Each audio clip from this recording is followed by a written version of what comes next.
the courage to choose yourself.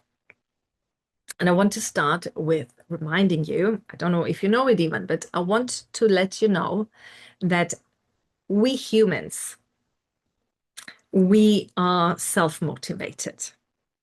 And what I mean when I say that is that whatever you do, whatever I do, it's motivated for our best interest. Now, that doesn't mean that we're happy with it, what we do, or that we choose it. It's subconscious. It's a subconscious decision that whatever you do it for yourself. It's not selfish. Don't get that mixed up. That's just how our brain works. It's survival. Our brain is there to help our body survive, and that's why we do it.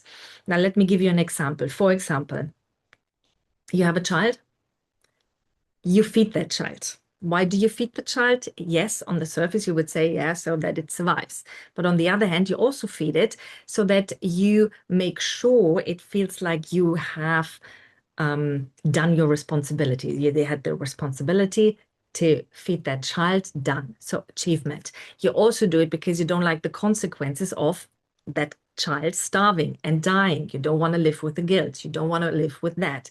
So you're feeding that child subconsciously for your survival, emotional and physically. You do it because you're self-motivated, because you want to survive. But because it's subconscious, you're not aware of that. You might never heard about this before. I just told you now, but that's what it is.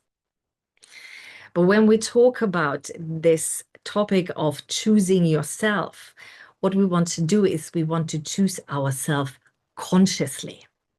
So we want to be aware and we want to make it proactively. We want to say, I choose myself, full stop, and not do it because of the survivor. That's still there, don't get me wrong, but it gives you the power making the decisions for yourself consciously. Now, let me give you a couple of examples. Examples when you choose yourself subconsciously, yeah, bear that in mind, but you don't choose yourself consciously. And that might be by staying silent to avoid conflict.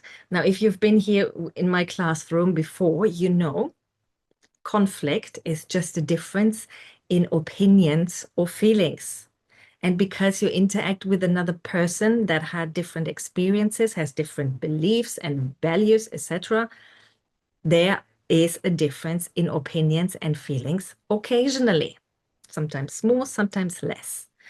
But we use conflict as a bad thing, even though conflict is just a difference in opinions and feelings. And we all have that with as soon as we interact with another person, there comes to the point where you probably have a conflict because you have a different opinion on things, because you feel differently about things. But what we believe is that conflict is escalation and ending in an argument, in a fight. But nevertheless, you stay silent to avoid that fight, that argument. So I want you to be aware. Subconsciously, of course, you choose yourself, you choose to be quiet so that the other person might still like you, so that you don't get maybe punished. Yeah, it's all preservation again. Subconsciously, you stay silent to survive, but consciously, you don't make that decision. You stay silent because you don't want to have that argument. Even though it might be a topic that's very dear to you, that's important to you, so you still choose to be silent. Another example is that you feel powerless in your decisions. I have that very often, particularly when I start working with my one-on-one clients.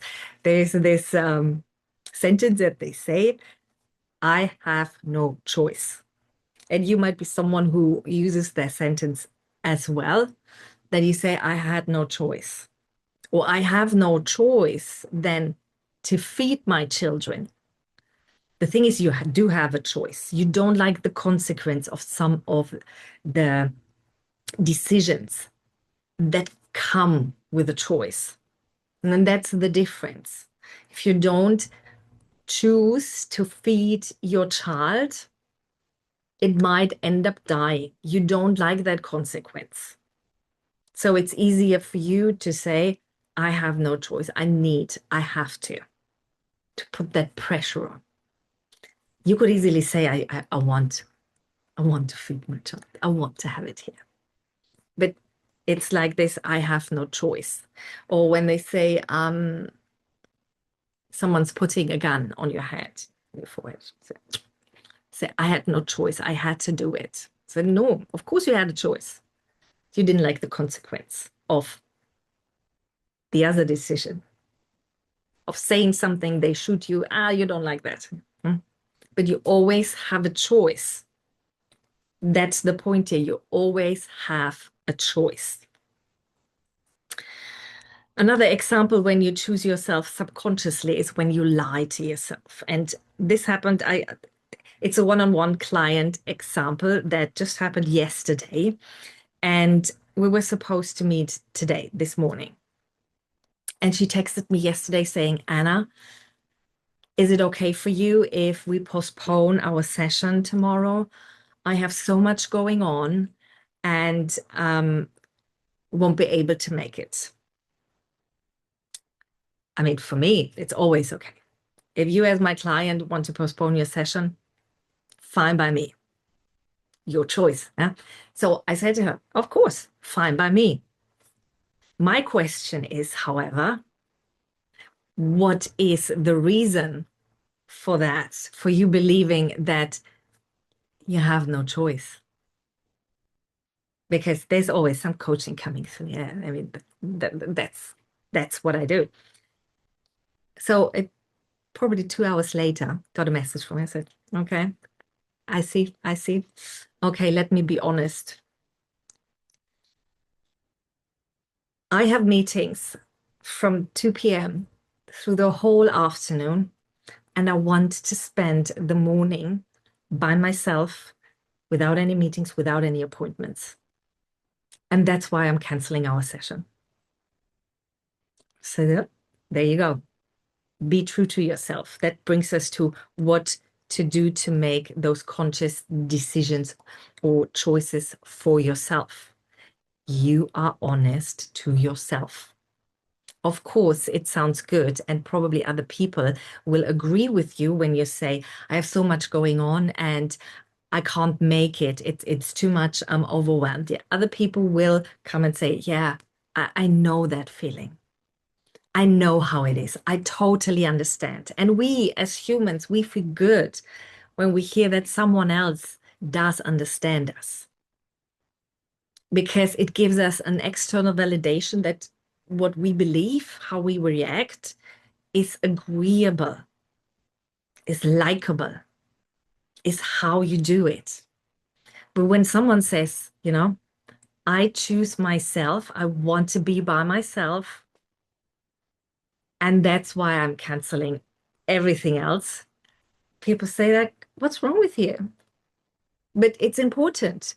Why would you do that? What would you do? You can relax after. Because many of us don't choose themselves. They don't say, I want to do this.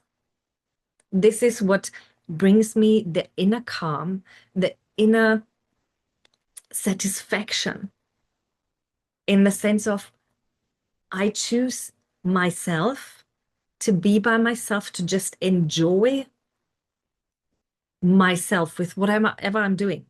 Yeah, whatever she did, yeah, but she enjoyed it. That's what I told her. Enjoy it. At least whatever you do, if you don't do anything else, enjoy what you do. And enjoyment means have just like be calm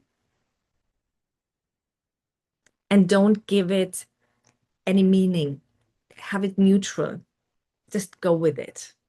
That's my definition of enjoyment. It's like, there's no need to give it the meaning of it's positive, it's negative. makes me happy, it makes me sad. It's just like, no, it's just, I am here. That is enjoyment. So be honest with yourself. You don't need to tell anyone else, I want to spend the time by myself. Don't need that. Be honest to yourself. That's the main thing, because you're the only person you spend the rest of your life with. So be honest with yourself. And I can tell you from my personal experience, my partner is going, they have a tournament, rowing tournament in Hong Kong this weekend. And I'm looking forward to being by myself with my dogs and have no meetings, no appointments whatsoever. That I have 3 days to get dressed, have a shower or not, whatsoever. I love it. Looking forward to it. But I'm honest with myself. If I tell that to people, they are like, what? You're not going out, you're not meeting people. This is the time now to do something. Not for me. Be honest with yourself. Another thing you can do to train yourself to make more conscious decision for yourself is to figure out, what do you actually want? Many of us have this very long list of things that we don't want. But what do you want? And it's not just, I want a partner who's loyal. How does that loyalty look like? Be specific in what you want.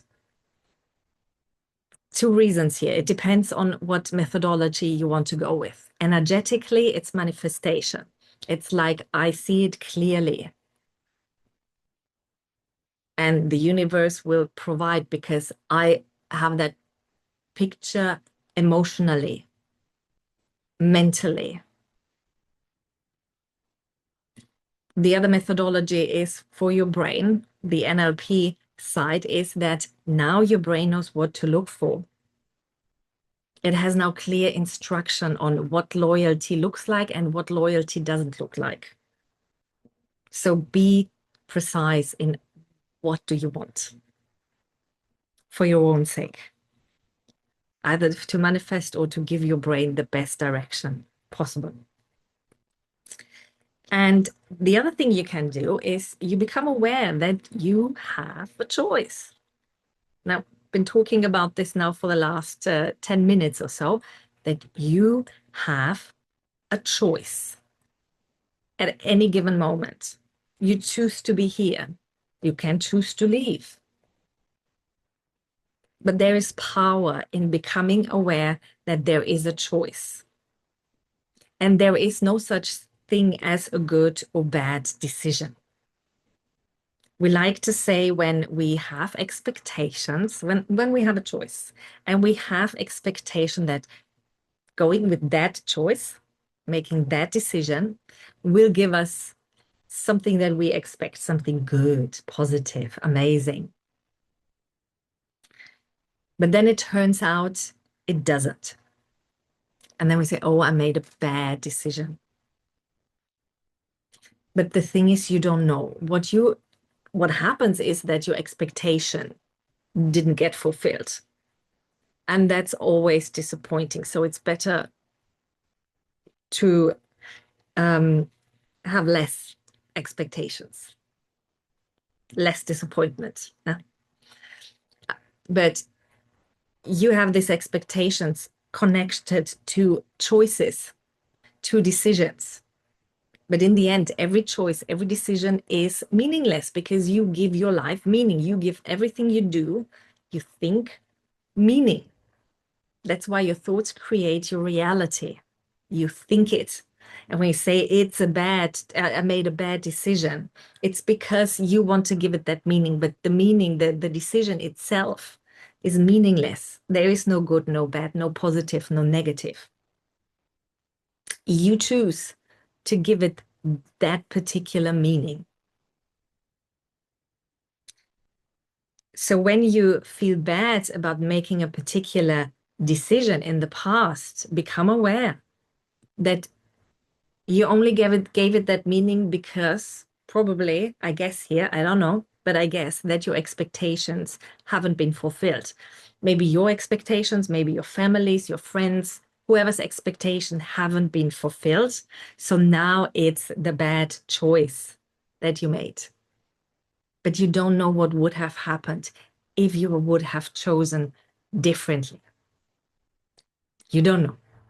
You have an idea, you have an expectation again, you have a vivid imagination and can bring up many scenarios what could have happened, but you will never know. And that's why there is no bad decisions, no bad choices, because you simply don't know. You only know what happens right now. Even the past, it's a memory, meaningless. And that's a different topic for a different time. But with that, I'm finishing my lecture for today.